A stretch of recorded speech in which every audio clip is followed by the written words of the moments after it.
नमस्कार। सहस्त्र एकेडमी के ऑनलाइन प्लेटफॉर्म में शेखर बघेल आप सभी का स्वागत करता हूं। आज हम लोग देखने वाले हैं 30 जून 2022 के सभी इंपॉर्टेंट करंट अफेयर्स जो कि छत्तीसगढ़, नेशनल और इंटरनेशनल तीनों से संबंधित होंगे।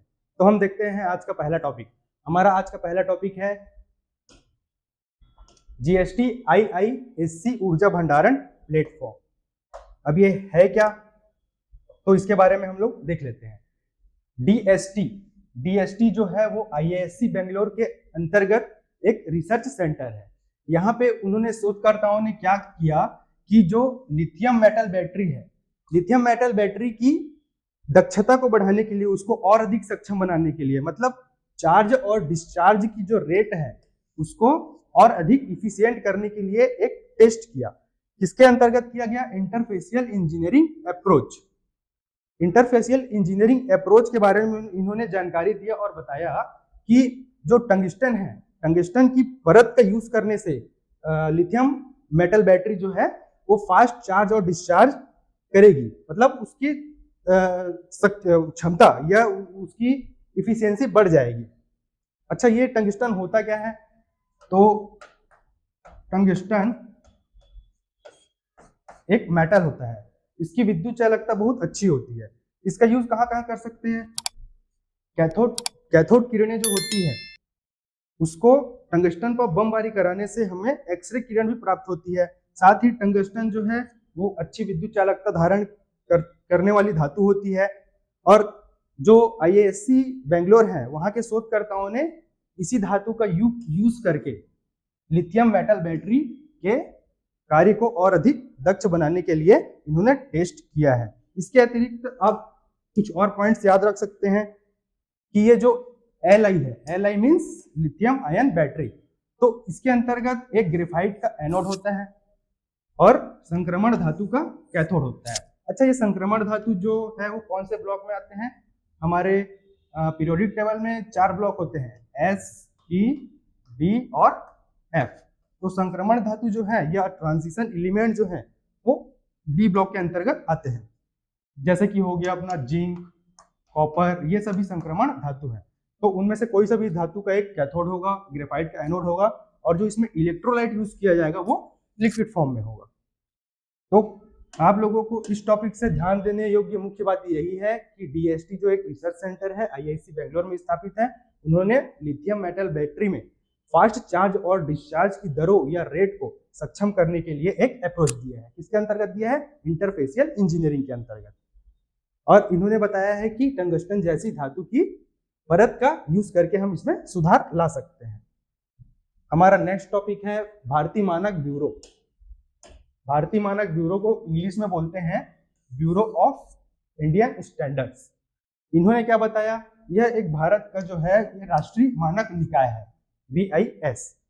तो जो अभी विद्युत चालित सड़क वाहन है उसमें लिथियम आयन बैटरी का यूज होता है, तो उसके संबंध में इन्होंने दिशा निर्देश प्रदर्शित किया या मानक प्रकाशित किए और बताया कि जो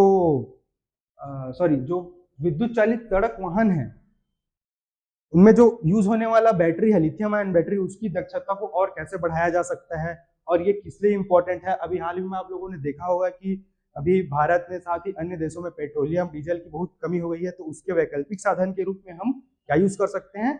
विद्युत चालित सड़क वाहन, इलेक्ट्रिक मोटर। ठीक है, तो ये जो विद्युत चालित सड़क वाहन है उसकी बैटरी लिथियम आयन से बनी होती है और इस मानक में बैटरी पैक एवं सिस्टम के उच्च शक्ति या उच्च ऊर्जा वाले अनुप्रयोग के लिए प्रदर्शन, विश्वसनीयता एवं विद्युत कार्य क्षमता की बुनियादी विशेषताओं से संबंधित परीक्षण प्रक्रिया शामिल है। और इसके अंतर्गत आप लोग कुछ और पॉइंट याद रख सकते हैं। लिथियम आयन बैटरी को उनके उच्च शक्ति से भार अनुपात, उच्च शक्ति से भार अनुपात का मतलब जो हाई पावर है और उसका वेट है, उसका रेशियो, उच्च ऊर्जा दक्षता मतलब वही हो गया इफिशियंसी, और कम स्वनिर्वहन आदि के कारण सबसे अधिक पसंद इसको किया जा रहा है। हमें पेट्रोल डीजल के लिए अधिक खर्च नहीं करने पड़ेंगे।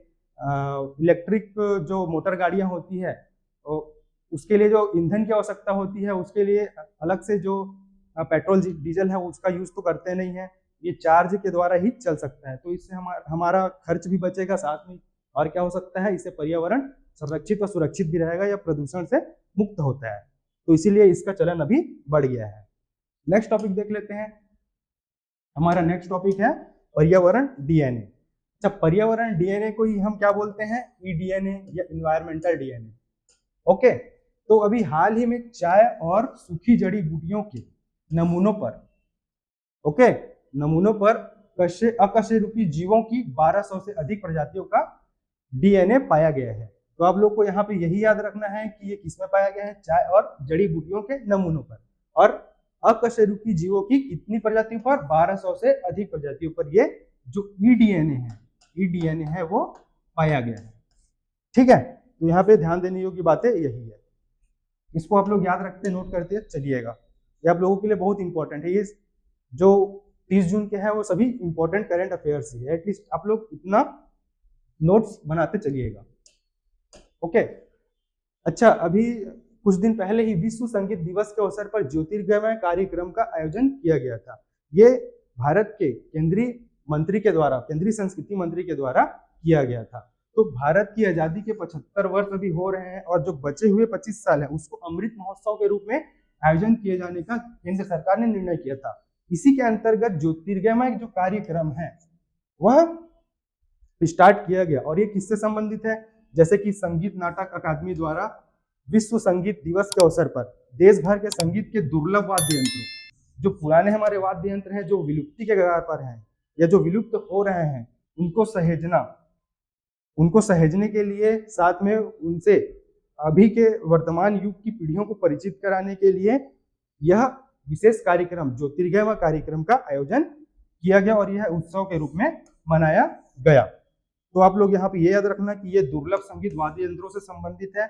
साथ ही इसमें परफॉर्म कौन करेगा, इसमें नुक्कड़ फनकारों, हुनरमंदों और मंदिरों से जुड़े कलाकार आदि को शामिल किया गया था। ठीक है, तो इसमें ध्यान क्या दोगे आप लोग कि ये आजादी के अमृत महोत्सव के अंतर्गत ज्योतिर्गमय कार्यक्रम का आयोजन किया गया, जो किससे संबंधित था, ये था दुर्लभ संगीत वाद्य यंत्रों की प्रतिभा को प्रदर्शित करने के लिए एक महोत्सव था। इसमें विलुप्त होती हुई वाद्य यंत्रों को शामिल किया गया है। अब नेक्स्ट टॉपिक में आ जाते हैं हम, विशेष रूप से विकलांग बच्चों के लिए विशेष पार्क। विशेष रूप से विकलांग बच्चों के लिए विशेष पार्क जो है वो कौन सी सरकार या कौन से राज्य का पहला पार्क है, तो ये आप बताना कि ये कर्नाटक सरकार का कब्बन में पार्क स्थित है, जो कि जवाहरलाल बाल भवन में राज्य का पहला विकलांग अनुकूल पार्क का उद्घाटन किया गया था। इसमें जो विकलांग बच्चे हैं उनमें शारीरिक, मानसिक तथा चिकित्सकीय और स्पर्श और अनुभव आदि गतिविधियों की एक विस्तृत श्रृंखला के लिए विभिन्न क्षेत्र हैं, जिसके अंतर्गत जो विकलांग बच्चे हैं वो अपना मानसिक, शारीरिक तथा बौद्धिक विकास कर सकते हैं, साथ ही साथ वे अपना मनोरंजन भी कर सकते हैं। पार्क में व्हील चेयर पर बैठे बच्चों के लिए विशेष रूप से डिजाइन किया गया रेत और मेज और एक विशेष झूला है जिसका बच्चे लुत्फ उठा सकते हैं। इसके अंतर्गत स्पर्शनीय रास्ते दृष्टिबाधित जो बच्चे होते हैं उनके लिए पार्क के चारों ओर अपना रास्ता बनाना आसान बनाते हैं। तो आप लोग इस टॉपिक में याद रखना कि जो विशेष रूप से विकलांग बच्चों के लिए विशेष पार्क है वो किस राज्य की सरकार ने स्थापित किया, तो कर्नाटक आंसर आ जाएगा। और किस भवन के अंतर्गत किया, तो जवाहरलाल बाल भवन में स्थापित किया गया है। नेक्स्ट टॉपिक है छत्तीसगढ़ मलेरिया संक्रमण की दर न्यूनतम स्तर पर। अच्छा, छत्तीसगढ़ के बस्तर संभाग में सबसे अधिक मलेरिया के प्रभाव देखे जाते हैं, तो वहां मलेरिया को दूर करने के उद्देश्य से एक अभियान चलाया गया है, मलेरिया मुक्त छत्तीसगढ़ अभियान। इसके अंतर्गत जो बस्तर संभाग में है विशेष रूप से इस पर प्रकाश डाला गया, फोकस डाला गया। तो अभी हाल ही में हुए गणना में भारी कमी दर्ज की गई है। प्रथम चरण में मलेरिया की दर यहाँ पे 4.6% था, जो अभी कम होकर बहुत कम हो गई है, और ये कितनी घटकर कितनी रह गई है, मात्र 0.21% ही रह गई है। अच्छा, आप लोगों को पता है क्या कि मलेरिया का वैक्सीन बन चुका है और इसका नाम क्या है तथा इसको कौन से देश ने बनाया है? तो मैं बता देता हूं कि मलेरिया का जो टीका है उसका नाम है मॉस्क्यू रिक्स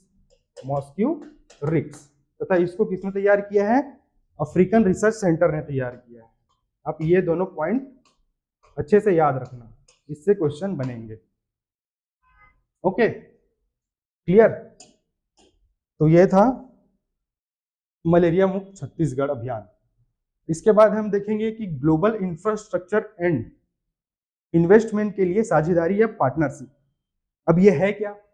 तो इसके अंतर्गत जो अमेरिकी राष्ट्रपति हैं जो बिडेन और G7 के 7 लीडर्स, ये G7 है, G7 के 7 लीडर्स ने औपचारिक रूप से ग्लोबल इंफ्रास्ट्रक्चर और निवेश के लिए साझेदारी की शुरुआत की है। अच्छा, चीन की जो बेल्ट एंड रोड योजना है, ये एक योजना है जो चीन के द्वारा उनके एक्सपोर्ट को बढ़ाने के लिए अलग अलग महाद्वीपों से सड़कों को जोड़ने के लिए चलाई जा रही चीन के द्वारा एक योजना है। इससे चीन को इकोनॉमिक क्षेत्र से फायदा तो होगा ही, साथ उनकी जो वस्तुएं हैं, वहां बनने वाली वस्तुओं का भी प्रचार प्रसार होगा और बाकी ही अलग कंट्रियों में पहुंचेगी, जिससे कि इसका दुनिया में पकड़ मजबूत होगा, वर्चस्व कायम होगा। तो इसी उद्देश्य से चीन ने बेल्ट एंड रोड योजना की शुरुआत की थी। इसी का जवाब देने के लिए G7 समिट में फैसला लिया गया। इसका फैसला लिया गया ग्लोबल इंफ्रास्ट्रक्चर एंड इन्वेस्टमेंट के लिए साझेदारी करने का फैसला लिया गया। इसके अंतर्गत हम लोग मुख्य पहलू देख लेते हैं कि ये है क्या, किस लिए तैयार किया गया और किस लिए साझेदारी की गई। तो ये जलवायु परिवर्तन से निपटने के लिए है, साथ ही वैश्विक स्वास्थ्य में सुधार के लिए है, लैंगिक समानता मीन्स जेंडर इक्वलिटी प्राप्त करने और डिजिटल बुनियादी ढांचे के निर्माण की दिशा में तैयार किया जाने वाला एक साझेदारी है।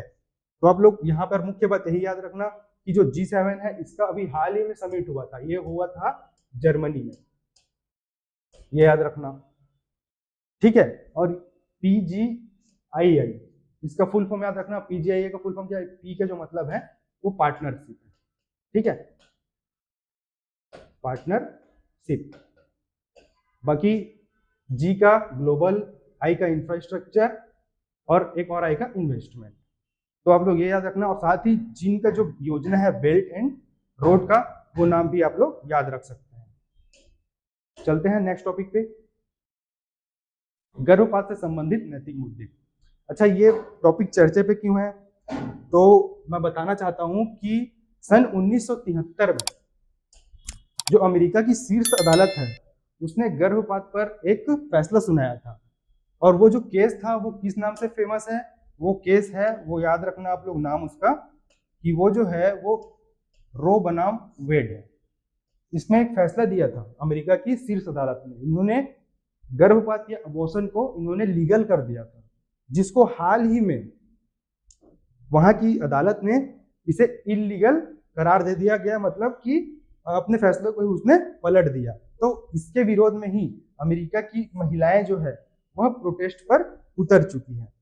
बाकी इसमें और ज्यादा इंपॉर्टेंट कुछ है नहीं, बस आप लोग ये याद रखना कि 1973 में रो बनाम वेड, ये जो एक केस था, उस पर अमेरिका की जो शीर्ष अदालत ने क्या किया था? लीगल कर दिया था, गर्भपात को लीगल कर दिया था। लेकिन अभी फैसला को उसने पलट दिया और उसके कारण ही वहां पे परिस्थिति ऐसी हो गई कि महिलाएं सड़क पर उतर चुकी है और प्रोटेस्ट कर रही है। आगे कुछ अपडेट होता है तो मैं इसकी जानकारी आपको दूंगा। तो ये था हमारा आज का 30 जून 2022 का इंपॉर्टेंट करंट अफेयर्स। बाकी नए करंट अफेयर के साथ हम मिलते हैं कल, तब तक के लिए धन्यवाद, नमस्कार।